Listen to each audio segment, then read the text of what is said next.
Have you ever felt like your parents were terrible supervillains? Or felt like they were trying to enforce some legacy onto you that you don't identify with? Well, if you do, then I would tell you to go seek therapy. However, I will also tell you to sit back, relax, while I tell you about a character who's going through the same thing, and that's Marvel's Nico. You can't see me, you Stevie, wondering how I reach more evolutions than Evie and make it look easy. Nico is a character who has a lot of not just daddy issues, but I would even dare say more mommy issues. Nico's parents, who were secretly supervillains, a part of a group called the Pride, who kept close ties with its other members, who ultimately made sure that their children would be a part of the same group somewhere down the line and carry on their work once it was time for them to pass on their legacy. When Nico, as well as her other friends, learned the truth about their parents, they ran away. And that's exactly what Nico did in her first appearance in Runaway's #1 in 2003. Nico, whose full name is Nico Minoru, is a very interesting character who was created by Brian K. Vaughan and Adrian Alfona. During Nico's initial appearances in the Runaways, she wouldn't wield the ancient magical staff that she's known for, what is otherwise known as the Staff of One. She wouldn't get that until Runaways #4, when her mother tried to kill her with it. But instead of it killing Nico, Nico absorbed the staff and has been the Marvel comic superhero that we have known and loved ever since. Nico's power is her ability to effectively wield blood magic with devastating effect. For those unfamiliar with the term blood magic, it's a style of sorcery that uses blood, whether it's the user's or a willing or unwilling person, to create a magical effect. In Nico's case, she has to use her own blood to pull off spells and incantations to the effect of creating magic shields capable of protecting herself and others from projectiles and superpowered strikes and other forms of harm. She can also use the effects of the staff to fly, as well as teleporting herself and others to various locations, the range of which has never really been fully tested. And she can move most objects with her mind. Originally, Nico did accomplish all of these things using the Staff of One, as I mentioned earlier, an ancient mystical artifact said to be feared by even Doctor Strange's arch nemesis, the dread Dormammu. And the Staff of One gives its wielder access to powerful magics in return for a blood price. When wielding the Staff of One, she must think of a painful memory, typically a memory that has more to do with pain she's caused others or guilt she feels for something she's done or didn't do, before casting any spell on top of paying the blood price. The staff was even powerful enough that when she didn't want to carry it around, it could exist within her as a part of her body and soul, able to appear from her when she needed it. And if someone tried to take the staff from her, it would kill whoever stole it. Nico was never formally trained in the usage of magic, much less the staff itself, but as we've seen, the staff is virtually idiot-proof and does most of the heavy lifting for its wielder, often conjuring spells based on its ability to seemingly understand and interpret the wielder's intentions. That said, you have to be incredibly specific with what you want and what you say for the staff to create a spell, because oftentimes these spells have a tendency to backfire. For an example, she's been able to cast spells powerful enough to literally scatter an entire alien species across the planet to disrupt their attack on Earth, simply by saying the word scatter, albeit she also emotionally scattered her fellow runaways as an undesired side effect of how she worded the spell. Not only can they do these things, they can also affect the legal adoption system, and we know this because during Runaways Volume 5, number 7, Nico simply uttered the words legal adoption when pointing the Staff of One at Molly, and then suddenly both herself and fellow runaway Chase became Molly's legal guardians. Despite this, one major weakness of the staff is that she cannot cast the same spell twice. If she wishes to use a spell to create a flash fire out of thin air, she would be incapable of doing it a second time, and instead would conjure something entirely unrelated, possibly even more dangerous and uncontrollable. There's a workaround for this, that she can speak her incantations in different languages and bypass this weakness. Using the earlier example, if she already cast a fire spell using English, she would either have to reword the spell or speak it in a different language, like French, Spanish, or Latin, and the spell could be repeated. That said, since gaining the Staff of One, she's learned a great deal about magic and spellcasting, especially dark magic, thanks to the likes of Damon Hellstrom's tutelage, as well as increasing her power exponentially by learning techniques from her great-grandmother, the Witchbreaker, one of the most powerful witches that has ever lived in the Marvel Comics universe. That said, she still does have some unintentional side effects from time to time when she casts spells.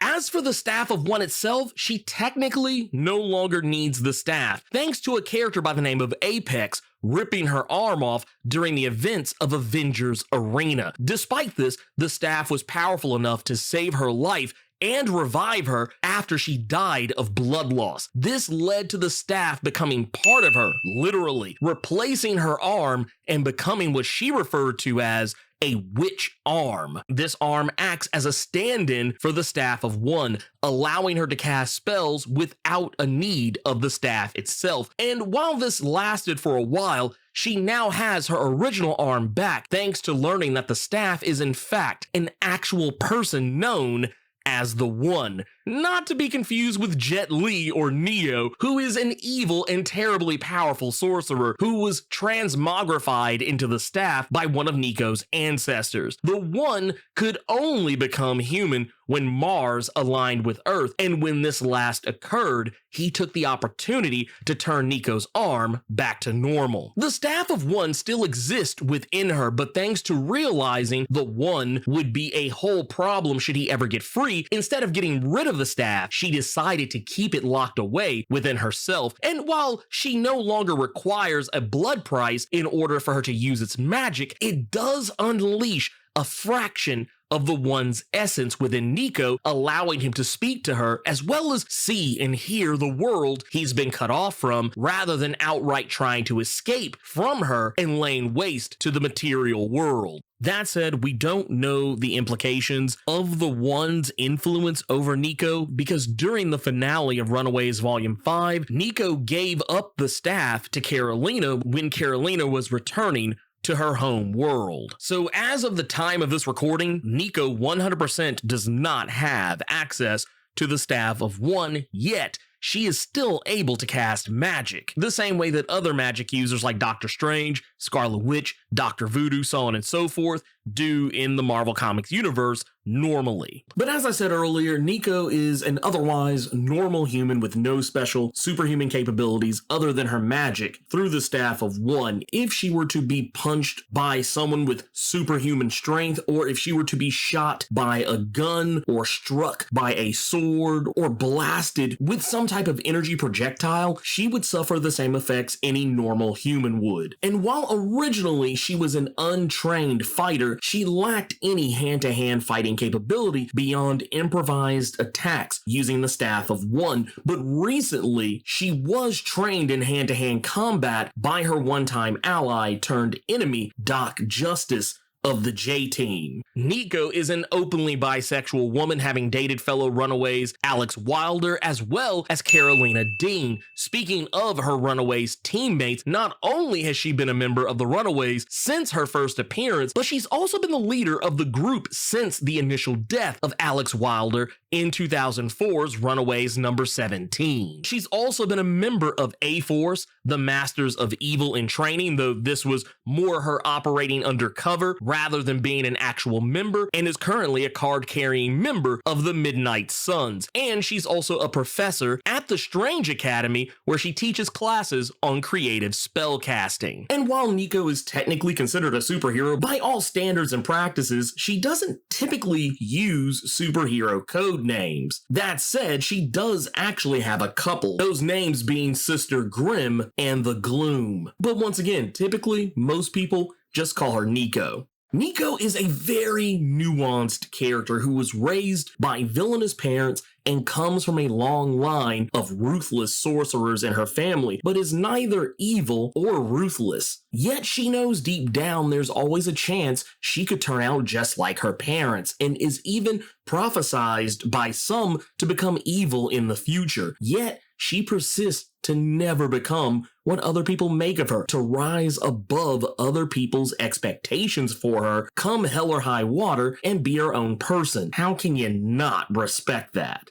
Given that her mother and father were whole supervillains, it's likely not surprising to learn that she's not close with her family, and she's come to find that her friends in the Runaways are her true family more than anything else. And she tends to act as a mother hen to them, being a family matriarch and protecting them and guiding them as needed, helping Molly get enrolled in Xavier's school for gifted youngsters and providing homeschooling for the other Runaways, and putting together a prom for her fellow teammates so they could feel at least some level of normalcy. Even with Alex Wilder, who betrayed them, she still can't find it in her heart to fully hate him. Even admitting once upon a time she still technically had feelings for him despite the betrayal, and while she suffered a lot of betrayal in her life, that's fueled her need to keep her friends close regardless of the situation, and she'd lay down her life for any of her fellow Runaways, or anyone else who manages to become her friend. When it comes to recommended reading, for Nico, it's a little tricky, with her mostly being relegated to teen books. I'd say for the maximum amount of Nico goodness, check out Runaways Volume 1, number 1 through 6, and then skip over to issues number 8 through 10, and then skip over to issues number 12 through 18, though admittedly, I'd say just read the entire 18-issue run, because she appears in pretty much all of it. Not to mention The Runaways is a really good comic. And really, now that I think about it, really reading any of the 5 volumes of Runaways, which by now are all collected in trade, are worth reading to get more on Nico Minoru's adventures. But if you're wanting to see Nico at her best, I say go check out Runaways Volume 2, number 1 through 28, to witness Nico's journey from being just a member of the Runaways to leading the team through some of their darkest moments, including their being fugitives of the law during Civil War when Iron Man and S.H.I.E.L.D. were trying to capture them. I'd also say read Runaways Volume 3, number 1 through 14, to see how Nico evolved into the matriarch of a group of runaway kids with supervillain parents. If you want to see Nico in a battle royal / Hunger Games scenario, check out Avengers Arena number 1 through 6 and 8 through 10, as well as 12 through 18. If you check out Avengers Arena and you really like it, check out the follow-up story arc, Avengers Undercover number 1 through 10, which follows the characters involved with that story arc, including Nico and what happened to them after their encounter with the villainous Arcade.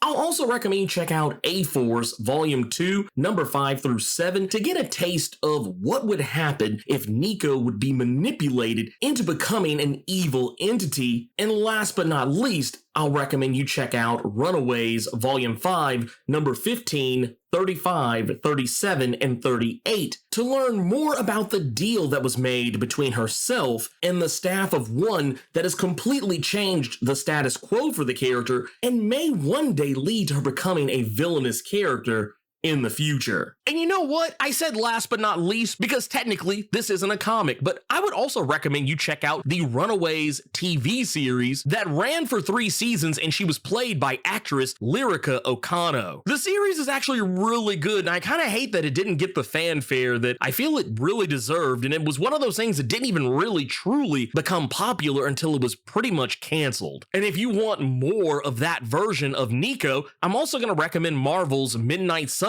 game if you're interested in a tactical strategy game starring superheroes from the Marvel Comics universe. Because if you're into that sort of thing, which I am, it has a lot of fun mechanics to play around with, as well as tons of Marvel characters and deep cut references to the history of Marvel Comics. Nico features very heavily in this game and has actress Lyrica Okano, who played Nico in the aforementioned Runaways TV series, as not only her face model, but also her voice actress. I can say without batting an eyelash that Nico is my favorite character of the Runaways, with probably Molly or Gert being a close second and third, respectively. She is just a very interesting character. She's someone who I can identify with because while I have a great relationship with my parents, I feel like I was instantly able to empathize with Nico because I had something that she didn't. And I feel like that was something that just shows how powerful the writing is, that I have no frame of reference for what Nico is going through, yet I can feel what she's feeling about her parents. She's a fun character, and I love seeing characters who actually try to go the extra mile and try to be the best